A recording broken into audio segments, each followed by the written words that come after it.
Leitura do livro Ave Luz, João Nunes Maia, pelo Espírito Shaolin. Pureza.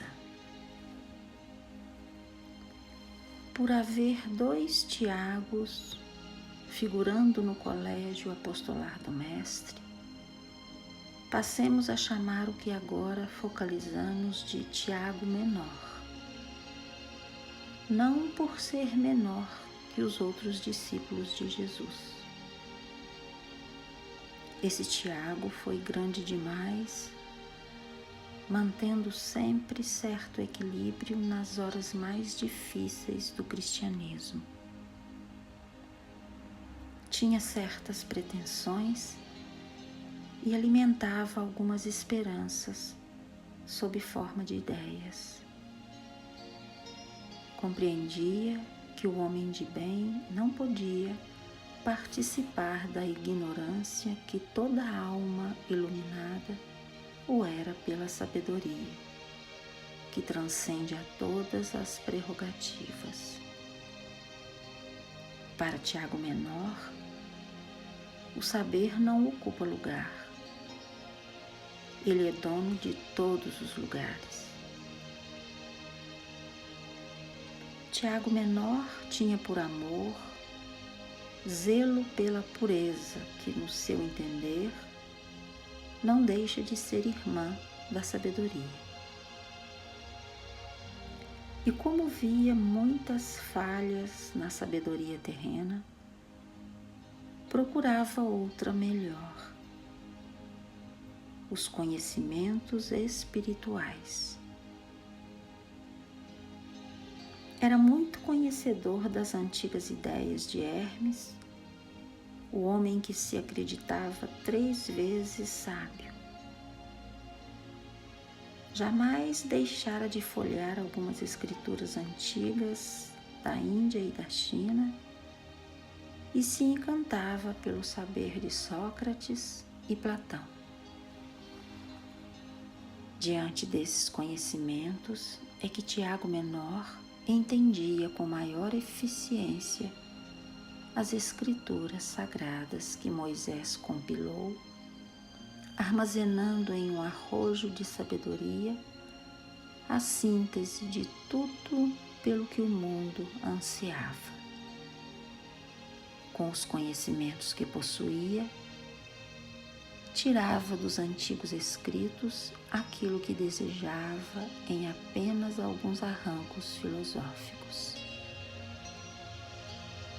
Esse homem que más interpretações julgam obscuro, comportava-se como um verdadeiro sábio.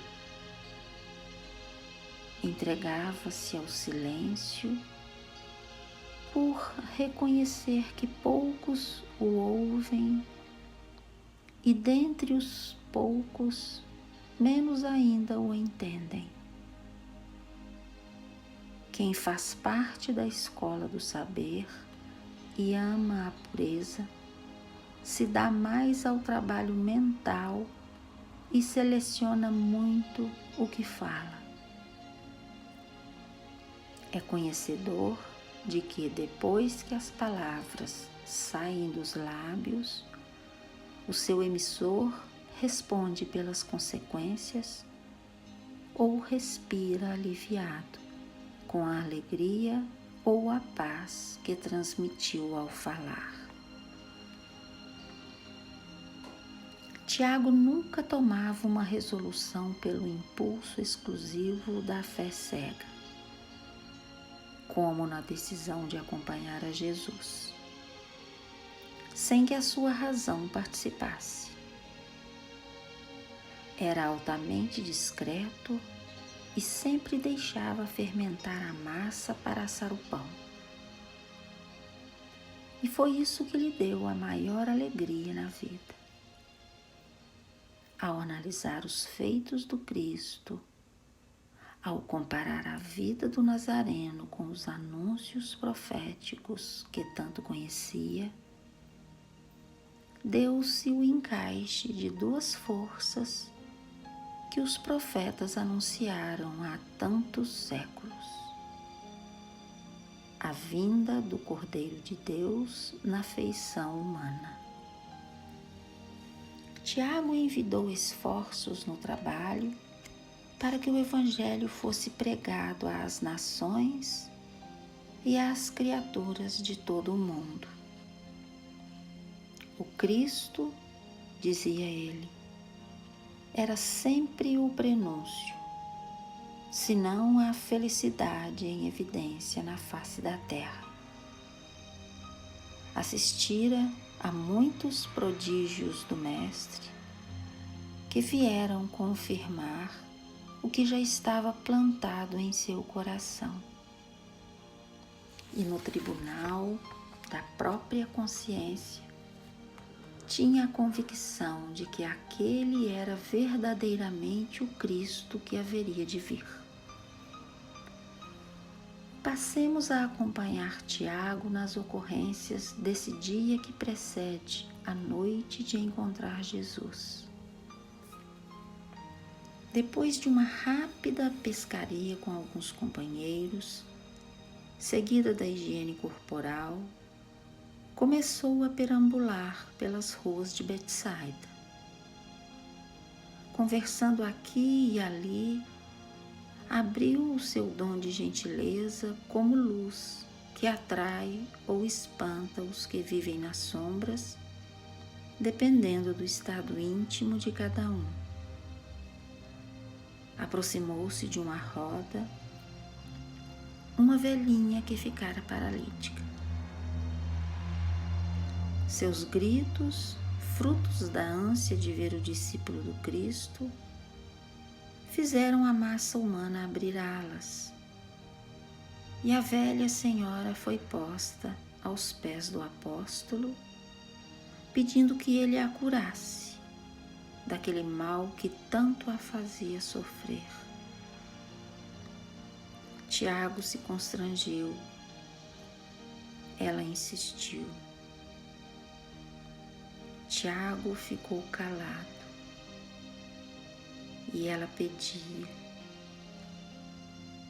Tiago se mostrou pensativo e ela implorava pelo amor de Deus que impusesse as mãos em seu corpo. Pressionado pelo povo, Tiago cedeu.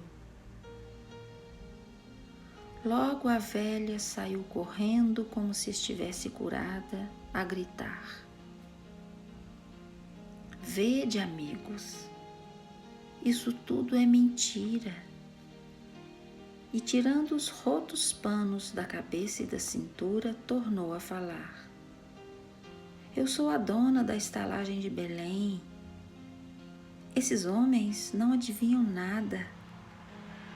Eles são iludidos por um tal de Cristo que nunca existiu e se regozijam com fábulas que somente interessam às crianças." Tiago ficou mudo e trêmulo, e ela vociferou: "Fora o mentiroso, fora o mentiroso." A massa revoltada começou a jogar pedras e excrementos de cavalo em Tiago.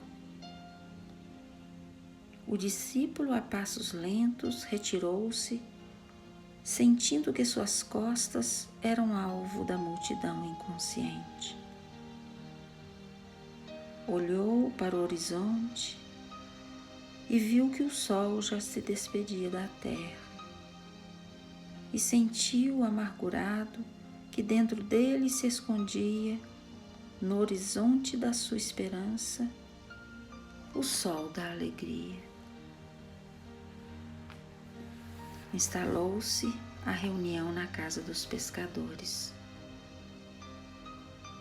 Pedro foi convidado a orar, o que fez com simplicidade e carinho. Terminada a prece, os discípulos notaram a insistência do olhar do mestre em direção a Tiago menor, que, desajeitado pelo ocorrido momentos atrás, levantou-se, estendendo o pedido silencioso de Jesus, e expressou-se melancólico: Mestre, porventura pode nos falar esta noite sobre o que o entendes sobre a pureza? E por que eu me preocupo tanto com essa virtude? Não tenho direito de te pedir tanto, mas ficaria muito agradecido se pudesses responder-me, porque certos esforços parecem ficar em vão nessa conquista que tanto almejo. Tiago sentou-se sem conseguir desvencilhar-se da tristeza. Cristo, compreendendo o que se passava com o discípulo, fez-se ouvir com grandeza da alma: Meu filho, jamais penses que se perde o que já se ganhou.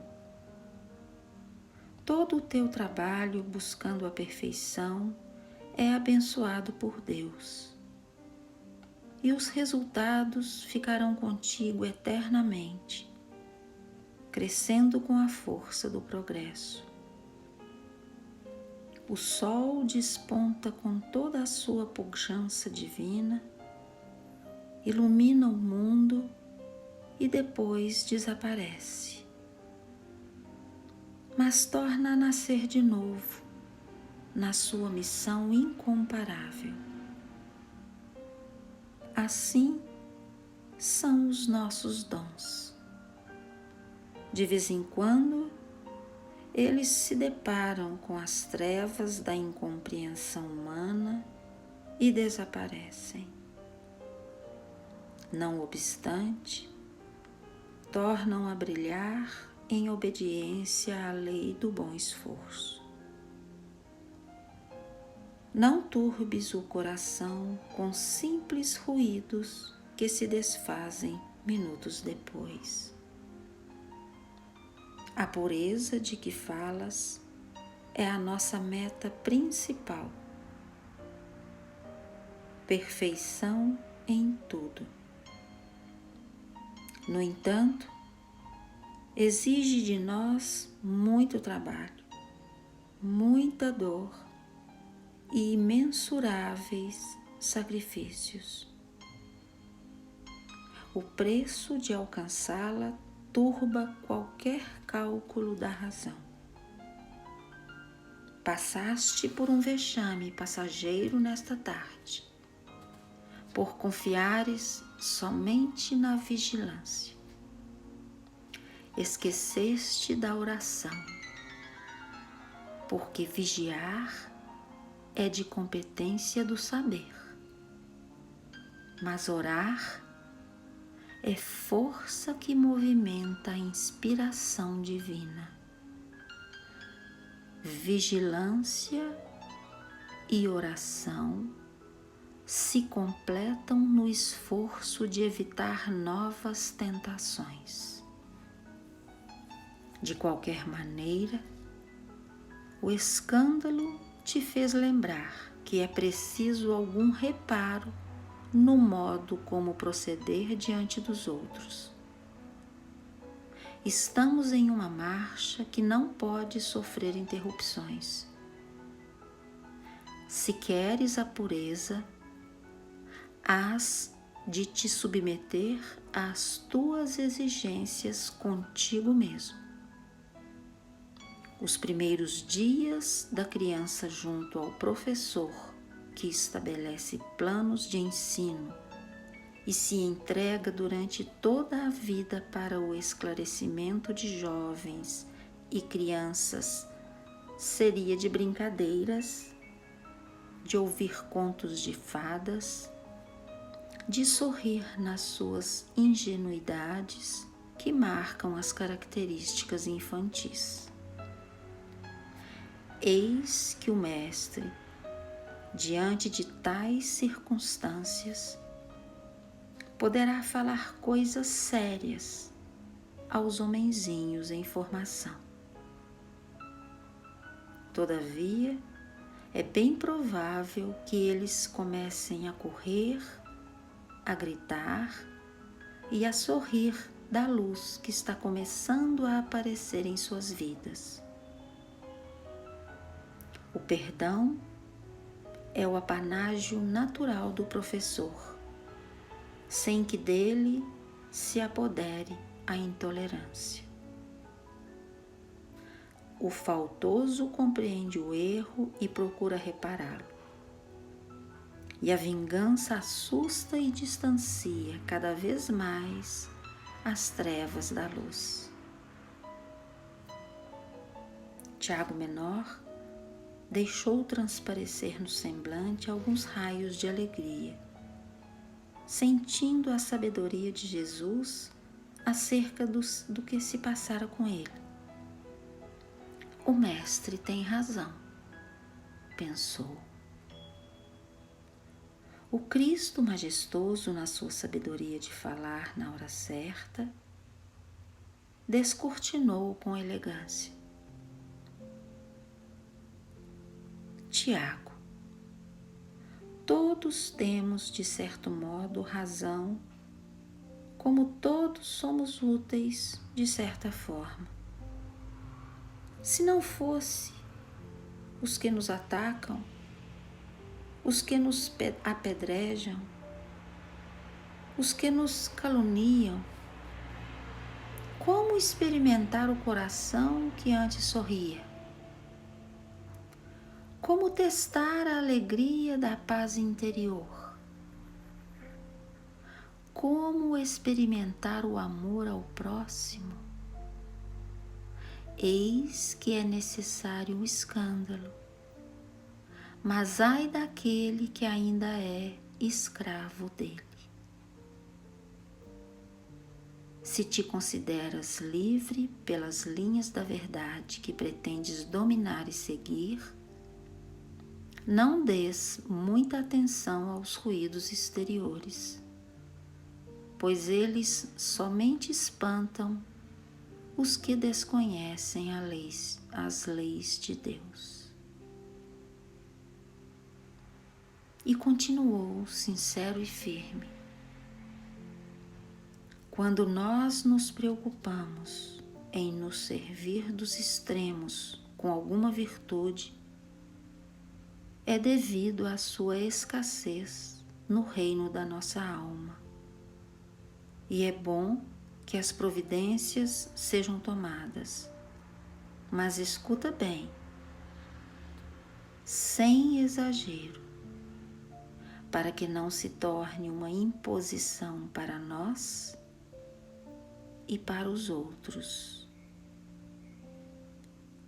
Se procuras a pureza em todas as suas nuances, não te esqueças de vigiar todas as fraquezas, de vigiar todas as ideias, a começar por manter guarda permanentemente sobre o que falas e fazes, porque a pureza é a unidade de todos os dons da vida. Certifica-te, no entanto, de que muito depende de ti, do teu esforço no autoaprimoramento.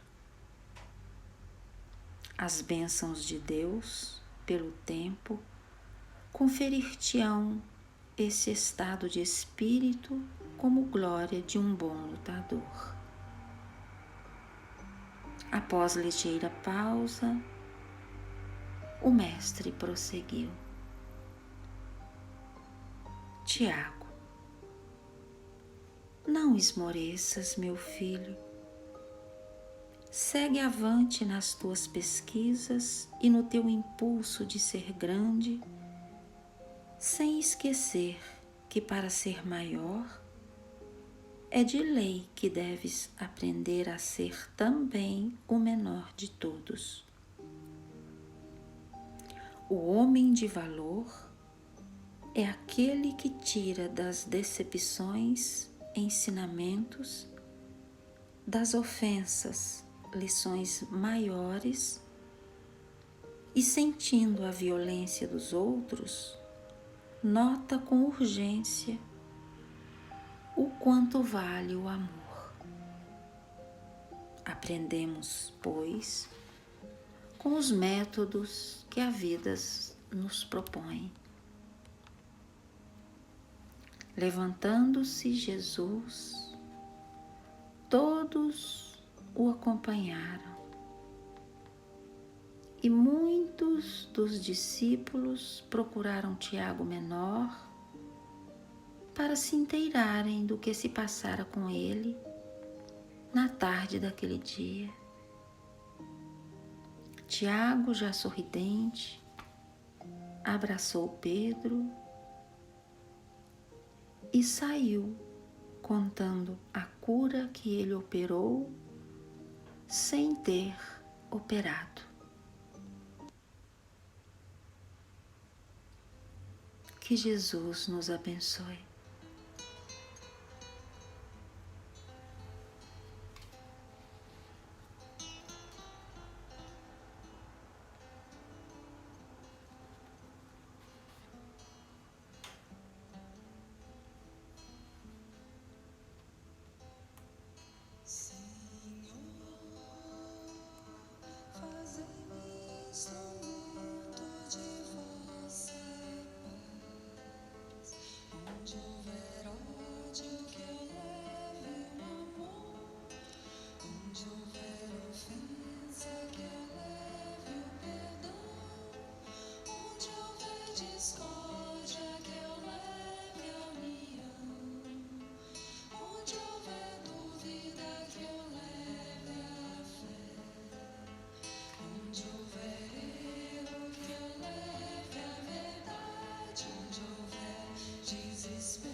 Doce é sentir em meu coração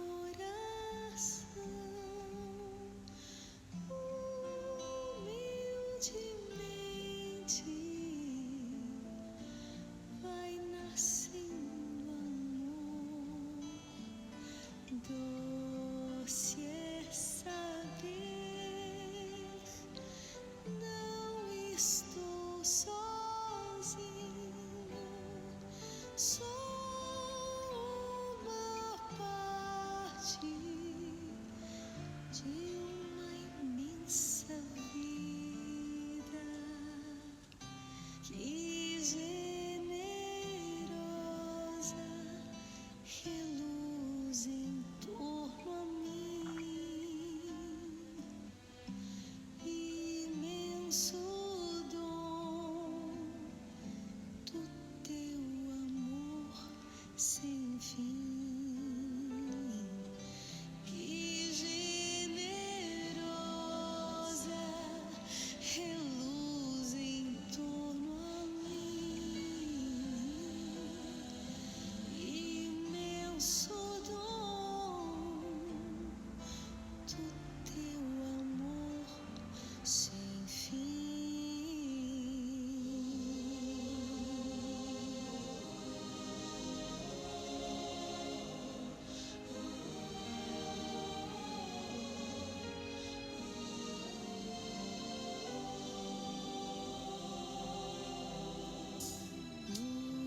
O céu nos deste e as estrelas claras, nosso irmão sol, nossa irmã lua, nossa mãe terra, com frutos, campos, flores, o fogo e o vento, o ar e a água pura, fonte de vida de tua criatura. Que generosa reluz em torno a mim, imenso dom do teu amor sem fim. Que generosa reluz em torno a mim, imenso dom do teu amor sem fim.